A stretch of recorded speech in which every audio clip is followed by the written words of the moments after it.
Okay, let's go into YouTube. Yeah. YouTube, the big one, right? So number one, you said you started YouTube 3-4 years ago. Yeah. But was there a period where you did that before that 3-4 years? Oh, very good question, actually. No one actually asked me that. So I think I actually tried starting a Minecraft YouTube channel when I'm like 12. Yeah, so So I'm 2013, that kind of era? ish, yeah, ish, That's yeah. the best era of YouTube, in my opinion, yeah. Loved it. So yeah, I grew up watching like Minecraft YouTubers, and I was passionate about Minecraft, I guess Yeah. you could say. Yeah. So I tried to make a Minecraft like series, and I already knew a bit of like videography then. Okay. So I knew how to edit videos. Okay. So I tried to make like a Minecraft like series. So I tried to make the first episode. I filmed everything. I was like fully like editing the intro and stuff. Yeah, yeah. But then I just never got around uploading it because I guess it was a bit of like a perfectionism in me. I felt like, oh, this is shit. This doesn't compare to like any of the Minecraft YouTubers I watch. So I never actually published it. So yeah, but like that was like Wow, the so you were a closest. perfectionist from day one. Yeah, I won't say I'm a perfectionist now. Like Yeah. I try to ditch that because I feel like if you're a perfectionist, you can never get anything done. Almost. Yeah. So because this is the thing, right? This is what I've noticed. Everyone that's very keen on YouTube has a backstory, and I don't mean the 3-4 years, but like the Minecraft. Yeah. You know, I was the same. I started YouTube in like 2011, 2012. Yeah. Various different channels. They all did pretty bad. Very cringe. Yeah. I know I'm gonna find this cringe in about 10 years time. Yeah, 5 but years. that's how it should be, right? If you don't find yourself cringe in 10 years, then you haven't grown. Yeah, it's true. You have to be uncomfortable being cringe. Sorry, comfortable being cringe. Yeah. But yeah, so you started like Minecraft, and then you quit that because you didn't upload. Yeah. And then did you wait a few years, and then did you start again? Like. After that, I was still like making videos here and there. Yeah. But it wasn't for like YouTube. It was just more for like my personal entertainment. So I would do like travel videos. I have a few of those. Yeah. I really enjoyed those. I had a phase of like where I was really into like travel cinematography. So like I'm not sure if you know like Sam Coder. So you did mention him once to me before. So like he was really the inspiration that really got me into like properly doing like getting a camera and like doing like travel cinematography. Like I was really into him for a while. But then I stopped for a few years, and then like I started doing YouTube again when COVID hit. And then when you did that, when COVID hit, did you know that you wanted to make something out of it? Or did you just do it? Yeah, 100%. Like I started doing YouTube because I knew there could be something to gain out of it.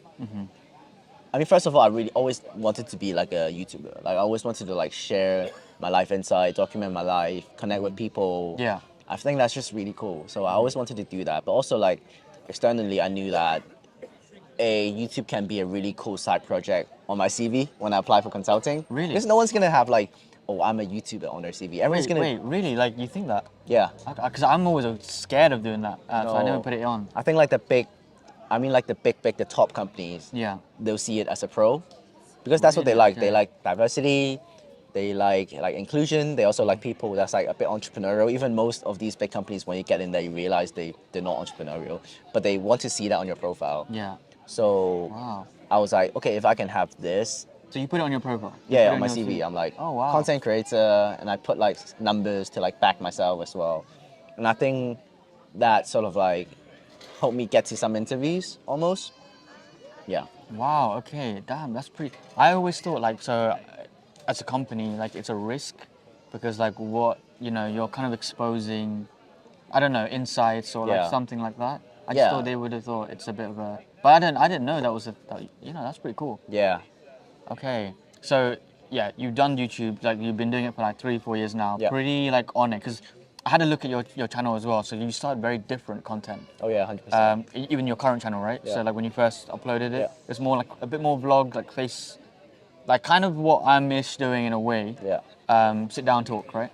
And then it transitioned more in, like it just went through different phases, which is 100%. It should do, like a company, I guess. Yeah. And now you're in a phase where you're documenting your life essentially. Yeah. Going through a phase of a startup, and when you make it as a founder, I mean, that's so sick because then when people see they see the whole journey. Yeah. And that's when you will just explode, I think, as well. Yeah. That's something that I always like daydream about. I'm like, okay, in like 5 to 10 years, if I was so lucky. When? That I made it, and then like I can look back to these vlogs and people can look back to them to just like, look through week by week what I was doing that week to get me to where I am. That's like Yeah. the best learning, I think. That would be Absolutely. so sick. That'd be amazing. And also, Yeah. it's like your mindset then. So like the challenges you face there, it's like the hero's journey, right? Exactly, yeah. Your mindset you face there, like what are the problems, the fears. Yeah. You know, you're 24, right? Yeah. 24-year-old Jason 23, had. 23. 23-year-old Yeah, Jason yeah. had versus 24-year-old Jason Yeah. versus 25-year-old Jason. Yeah. 26, like so on and so on.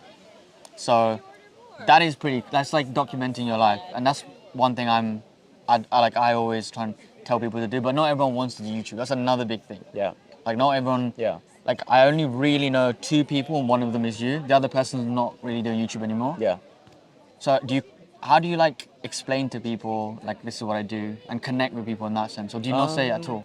Like when people ask me what I do, I don't really say I'm a content creator. But like when they see my content, they ask me, and then I tell them about it. I'll say. Yeah. Yeah. And do your friends know about you? Yeah. 100%. Yeah. Yeah. And was there ever like a point where you're like a bit worried to tell them? Initially, definitely, because like it's a bit cringe starting. Yeah. like, Honestly, yeah. I think there's like this concept called I don't know what it's called, but it's by Ali Abdel. I think it's called like the cringe test or something, Oh yeah. which says that you're kind of like you're kind of a benchmark for like when your videos is good enough is when you would like tell your friends about it and you won't cringe when you tell them when you show them your video, right? So initially for like the first 2 years, definitely if I pull out a video and I show it to my friends, I'll cringe. I'll like, Yeah. "Oh, fuck, why are Yeah. they? I don't want them to watch it in front of me. But like now, if I like send a vlog to my friend and we watch it together, I'll be like, oh, this is actually pretty good. Okay. I think that's a really good benchmark. But initially, I was definitely like, I didn't tell any of my friends proactively. Maybe I told like 1 or 2 of my closest friends and my girlfriend. Yeah. But I never like actively promoted it on my own social media channel. But like eventually, if you started getting bigger, like the algorithm will have a way to show you to your friends. So I'm pretty sure Really? now, like most of my friends, even like the kind of distance one, like friends from my high school, they probably know that I do content creation. Okay. Just because like the algorithm has shown them. But how does the algorithm show it to your friends? I don't know, but like it works just like Is it the phone numbers in your contact list? I'm not sure. I'm not sure actually. That's great. That's very Because like scary. even when I was in consulting, I think like quite a lot of people in my firm knew I was doing content creation. I remember very clearly, right? One of my short form reels on Instagram blew up, got like 500k views. Oh wow. Posted it On posted YouTube? on Instagram. Instagram. Wow. Yeah. I posted it on like a Friday, and then when the Monday came, I went into office, morning meeting, like team of 4 or 5 people, like my manager and like one of my senior associates told me, hey Jason, I saw you on my Instagram over the Wow. weekend. I'm like, Yeah. how does he know? Yeah. And then I keep having like people, like there'll be like new But they joiners. didn't add you on. They didn't have you on your socials, right? Or No, did- no, no. 100%. No. Oh wow. And like there'll be like new joiners who join my firm, and Oh shit. So I mean they won't tell it to my face, but like some other people will say, oh, I hear that you're a content creator from so and so, but like so and so never like came Yeah. up to me and say, oh, I saw your social. So like the algorithm has a weird way of like finding. Wow, that's kind of crazy. It Scary is, in a yeah, way, it but is, yeah. yeah. So you were okay with that? I think I'm okay with it, but like, of course, comes with downside because there's certain things that I will refrain from saying on my YouTube just because I know there's a chance that people that I've worked with or like other people will see. Yeah. Yeah, and it's also like, I don't know, as a company, you don't want to get fired, right? Yeah. So, I mean, now that I'm Yeah, not yeah, working there, but now- still, now like, you're fine I with still that, want yeah. to keep like good terms. With yeah, there. of course, yeah. No, that's probably my biggest worry, to be honest. Yeah. But like, I'm slowly getting over that, I think. Yeah. But yeah, that's pretty crazy, like the Yeah. algorithm. So let's talk about the algorithm, right? One of the things you were saying is about the payments and stuff. So Yeah. how the content creation market is huge. Yeah. Like it's close to getting close to a trillion. Yeah. Like it will be eventually. Yeah. And the amount of money that content creators get is a lot less, even though they get a lot. Yeah. But it's a very small piece of the pie Yeah. compared to the agencies and all the other people involved. That's actually something I feel deeply about, and also a problem that I've been thinking about in terms of like building my own startup. So it is like industry-wide problem, right? High take rates from these mega tech companies. Yeah. Because if you look at the landscape, right, YouTube is already the media company that pays out the most to creators, whereas like Instagram, TikTok, they pay pennies. Yeah. I think like more than 90% of the revenue actually goes back to the company. And I think that's like an industry-wide problem that has a lot of potential to be disrupted.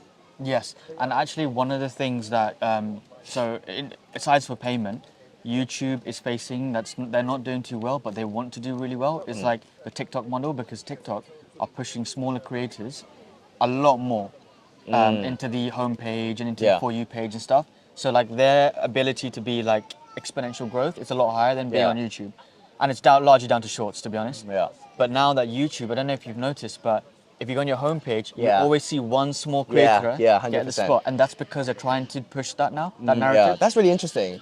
Like I've definitely noticed it, but I never paid much thought to it. But now that you mention it, it makes a lot of sense. Yeah, so they're trying to copy, like they're trying to compete with Yeah. TikTok, because a lot of creators are pushing towards TikTok and Instagram Yeah. to make content rather than YouTube. Yeah. And then in order to stay in the game.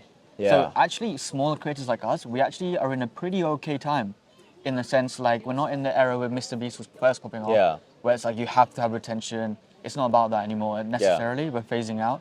So all we have to do as smaller creators is just keep being consistent. Yeah, and make good content. And make I'd good say, content. Yeah. So when it comes to like planning and stuff, do you still plan like what you're gonna do? Yeah. I mean, obviously, now that I do almost like weekly vlogs, there's not a lot of scripting involved. It's Yeah. more just like filming what's happening with my life. But I still try to have like a plan at the start of the week, in terms of like what is gonna happen that week that will probably be good content. So for example, for this week, right, I already have a few items. One will be like this podcast yeah. we're recording, which will be like a short, maybe like 30 seconds to you 1 really- minute segment Okay. in my vlog. So stuff like that, but like nothing crazy. I see, and then you kind of collate everything and you make it. Yeah. Okay. And do you see like the way you talked about like having KPIs for your startup? Yeah. Do you see the same way as YouTube? Yeah, 100%. I mean, like, but for YouTube, it's a lot simpler, just like weekly content. Yeah. Yeah. But like, do you like, for example, do you know where you want to be in like 3 months with YouTube? I think I have a number, but like I think for YouTube, right? Because at the end of the day, you will pop off as long as as long as you are consistent, but you don't know when you will pop off. No, yeah. Which means that sort of any kind of metric that I set for myself is like meaningless, because I can, like, there's a chance I will blow up this week. There's also a chance I won't blow up until like 1 or 2 years later. Yeah. So I feel like these stuff is like almost out of my control. What is in my control is to make it content and be kind of consistent. Yeah. Okay. And then do you then think that with consistency, 1 a week is okay, or do you think? I think once a week is definitely Is that the- okay. okay. And like actually, I've been speaking to like bigger creators, like creators with like 10K plus, and they've actually, like, one of my close friends is like a big creator, like 10K plus, and he was like, consistency is actually not that important now Okay. compared to like Okay. quality content. Yeah. And he said like the algorithm has improved to a point where like, as long as you're not like uploading once a year, and you're making like good content, like the algo will still push your stuff. Okay. to How do you think they detect good content though?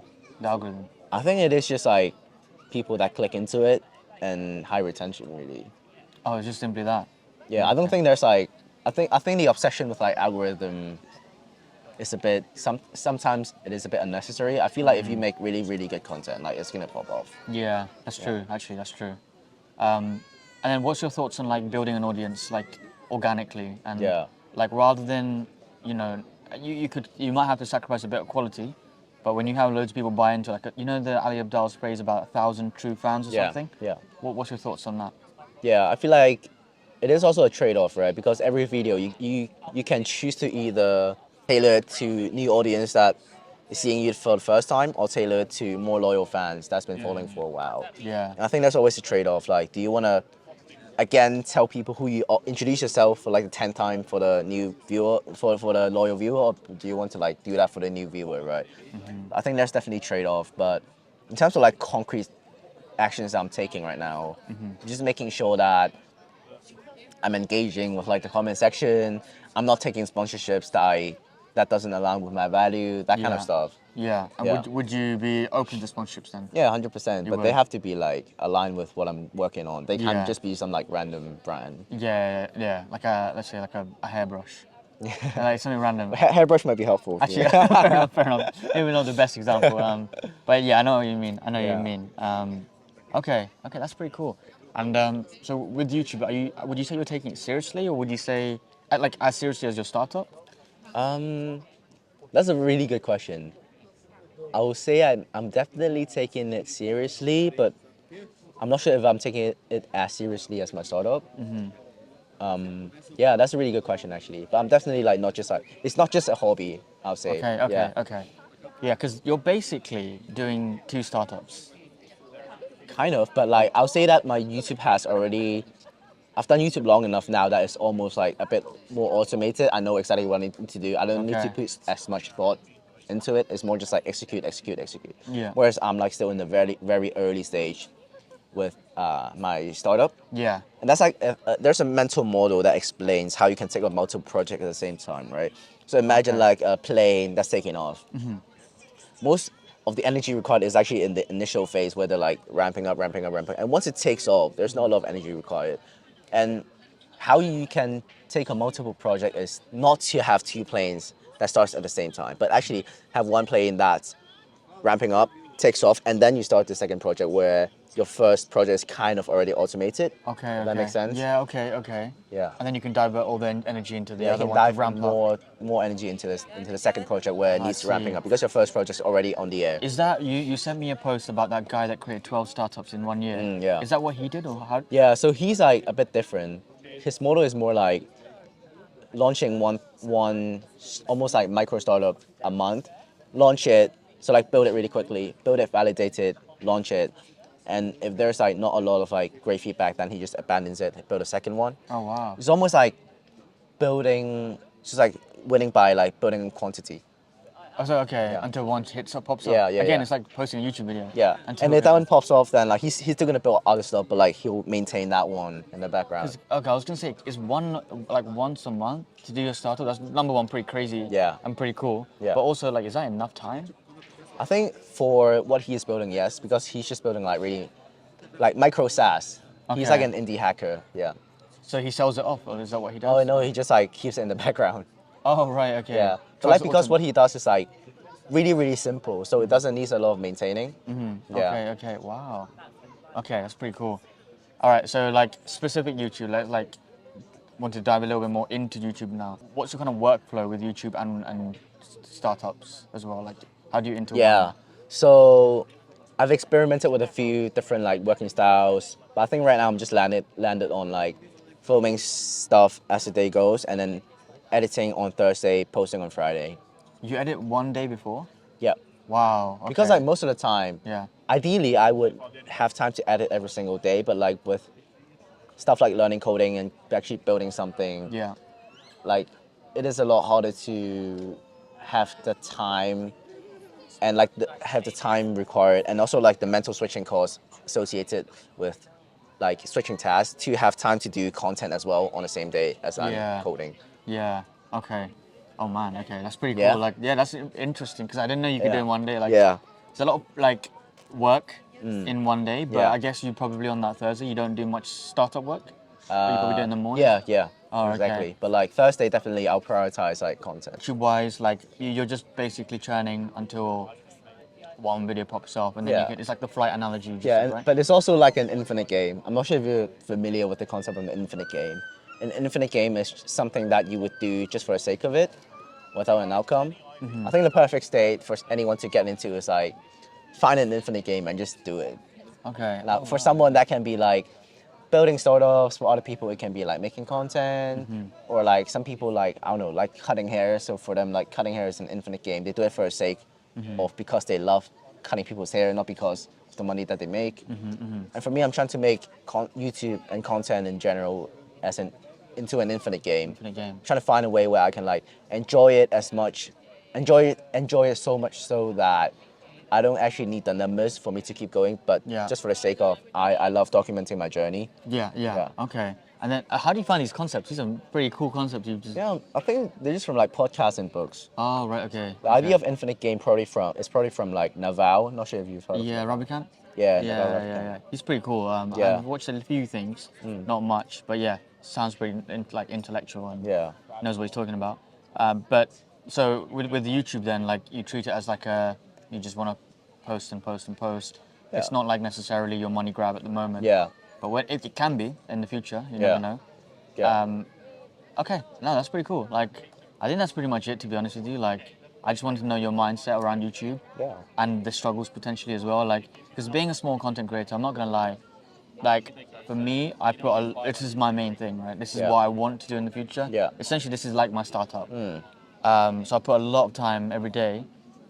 But like again, balancing it with a full-time job Yeah. and like personal development and all that stuff, it's not easy. Yeah, it's very difficult. It's very difficult. And but like you said, infinite game. You just gotta keep going until like Yeah. Because if you're driven by like external metrics, then what if it just doesn't work out until like a few years down the line, right? You're gonna give up yeah, easily.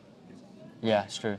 And then to end it off, who are your top 3 YouTubers? Who are your favorite YouTubers that you like to? My favorite one is probably Jet Cow. Not sure if you know him. Jet Cow, yeah, he's a startup. He's actually my favorite. Yeah. Really? I love Oh, his. damn. I love his editing style. I think he's like Very Elliot cinematic, Choi, but right? more like startup-y focus. Yeah. But didn't Yeah. he sell his startup or? No, he's trying to build it, and then sell it. Okay, yeah. He's, like, really interesting. Dorm, right? Yeah, Dorm. Rate My Dorm. Rate My Dorm. Yeah. Yeah. Okay, so he's he's dope. my favorite. Who else? I quite like Elliot Choi, but I won't say he's my top 3. You know Daniel Simmons? He's like the fashion. You did show me him, yeah. He's like is he London UK? Diaries. Yeah, he's like yeah, based yeah. in London. Yeah. Yeah, So yeah. I really like him as well. Yeah. And then right now, oh yeah, this guy called Daniel Dallin. He does like Okay. POV vlogs. I'm sure some of you have seen him. Is he's that like, a 26-year-old CEO? yeah. That guy. Startup? Yeah. He's like my current Pretty cool. favorite. So like probably like Jack Cow and him. Because I guess they relate to you. So all of them are startup, except I guess Daniel Simmons. But Kinda, yeah. But they also like startup / like vloggy style, which is exactly what I'm trying to do. Like. yeah. Okay, thank you, bro. I appreciate it as always.